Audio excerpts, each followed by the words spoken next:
Hey everybody, MotoAlonzo here. It's a new year, and I haven't been too good about making videos lately. We had the holidays. Hopefully everybody had a great holiday, the new year, and one of my New Year's resolutions is to be better about posting videos regularly on my fledgling YouTube channel, MotoAlanzo. So that's a resolution, or is that a bucket list? I'm not sure, but that's what we're going to talk about in our first video of the year, motorcycling, bucket lists versus resolutions. What do you call them? Do you do them at all? Let's talk about it.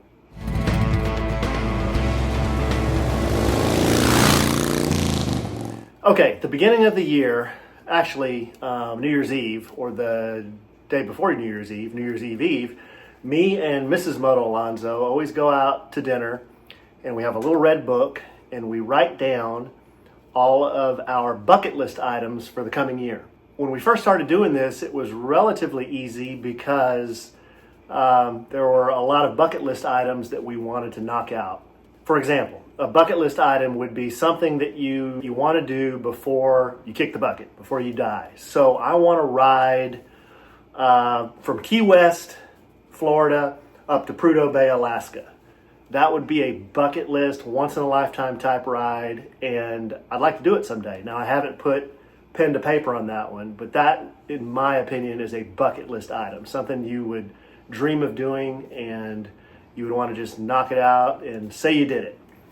Whereas a resolution, in my mind, a motorcycling resolution would be, I've got to keep my MotoAlanzo cave, man cave, a little neater, or man, I got to be better about checking the pressure in the tires on all the bikes, or I got to be better about doing maintenance on the bikes myself versus taking them to the dealer to save X amount of dollars. Okay, to me, that's a resolution. It's not like something you dream of doing.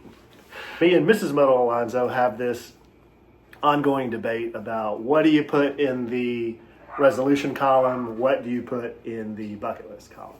So anyway, we do those on a personal level, and we've done it for years, and it's a lot of fun to talk about, and as you get into the year, knock out those resolutions or those bucket list items. So for this channel, for my MotoAlanzo channel, I wanted to talk about my motorcycling resolutions versus my motorcycling bucket list items for 2025. And I don't know if any of y'all do this, or it's even something anyone thinks about. Maybe you just hop on your bike and ride, that's the fun of it, right? But I don't know, I guess I try to be goal-oriented and try to improve in the next year. I know a lot of people do, and they end up coming short, but that's what we try to do anyway, or that's what I try to do. I thought I would share with you some of my bucket list motorcycling items for 2025. Here they go. So number one, I have completed 2 iron butt rides. Both of them were on the way back from Sturgis to Dallas, Texas area where I live. And those were done in the summer, right after the Sturgis rally. And, I was in a hurry to get home, so I just wanted to knock it all out and say I did an iron butt, which the one I did was the Saddle Sore 1000, which is the easiest one to do of all the different iron butt rides. But that is completing 1,000 miles in less than 24 hours. So I've done that twice. I've been to Sturgis 4 times, I guess, but I've gotten the iron butt certification on the way home 2 times. So one of my bucket list items this year was to complete my trifecta, doing 3 iron butts, 3 Saddle Sore 1000s, and that's what I'm going to do. I'm going to try to get another iron butt this year. I don't know if it's going to be on the way back from Sturgis, or if it's going to be, going from here to Marfa and back, which is a long way, but we'll see. But that's number 1, get another iron butt. Number 2, bucket list item. I hear a lot of people talking about, and I hear good and bad things, and maybe you can tell me in the comments if it's a good or bad thing, or if you have experience, but the tail of the dragon. So really one of the twistiest rides we have here in Texas are the 3 Twisted Sisters down in the hill country, and I've ridden that several times. It's beautiful. I love it. I go down there every year, but I've heard about the Tail of the Dragon in Tennessee, and I've seen a lot of videos about it on YouTube. I've read about it, and I've heard pros and cons. I've heard it's beautiful and it's really twisty, but I've also heard it's very crowded. So I don't know. Why don't you tell me if you can give me some insight as to whether or not I should do that? But right now, it's one of my 2025 bucket list items is to ride the tail of the dragon. Number 3, I have several different bikes here in the garage, and I wouldn't call any of them vintage bikes. I have an '08 Harley Softail. I have a BMW touring bike. It's an R18, and I have an Indian Chief. I keep looking over here because the bikes are over here.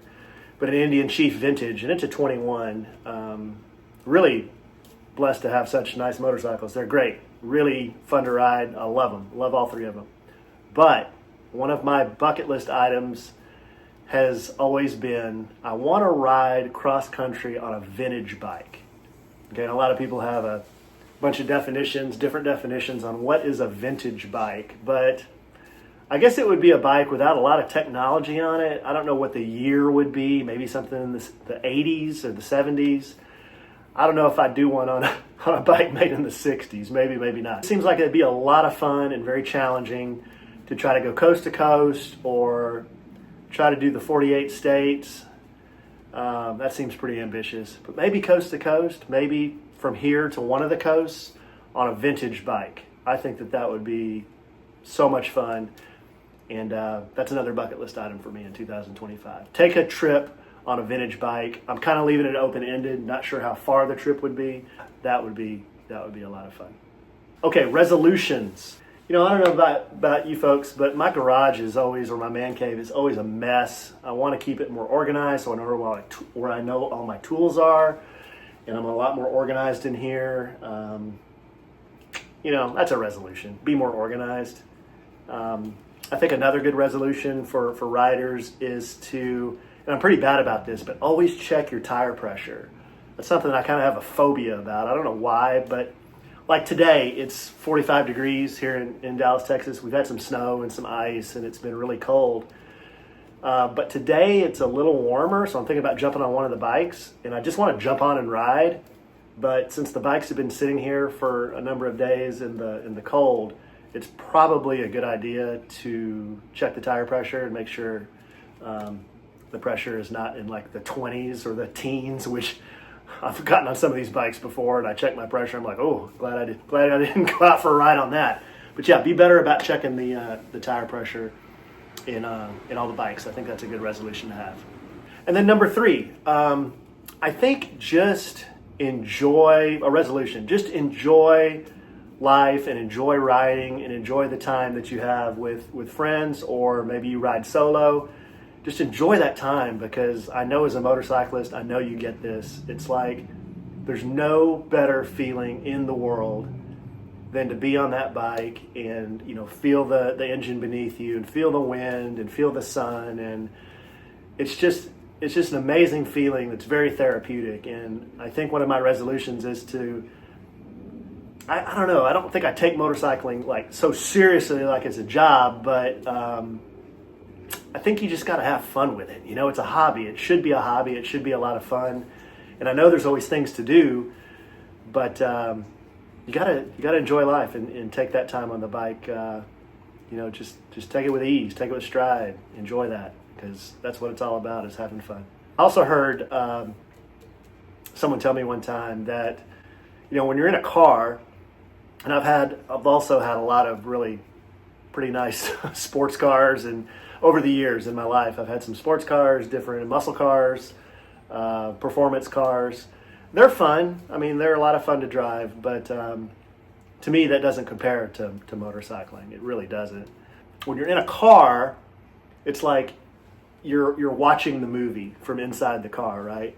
You're in your little cage, and you're in your windows, and you're kind of looking out, and you're having fun driving the car, but you're watching the movie. When you're on the bike, when you're on the motorcycle, you're in the movie. You are actually in the movie. You can hear, you can smell, the temperatures change. You go by a Mexican restaurant, you can smell the fajitas. You're out in the country, you can smell the cows. I mean, you are in it. You are in the movie, and that's something that I really love about motorcycling. Just kind of tags on to that third resolution, is just enjoy the ride, man. Just enjoy it, and it should be a lot of fun. But anyway, that's all I wanted to talk about was bucket lists versus New Year's resolutions. Do you have them? Tell me what some of yours are in the comment section. Let me know. What are your resolutions? What are your bucket list items for motorcycling? Should I do that Tail of the Dragon ride? What's a good iron butt ride? If you've done some in the Texas area, what do you recommend there? But yeah, I'd love to hear from you. I'm trying to grow my channel. I'd appreciate a like or subscribe, and definitely some comments. I try to do my best to answer back to every one of them. So that's all I got for today. Thanks for joining, guys. MotoAlonzo out.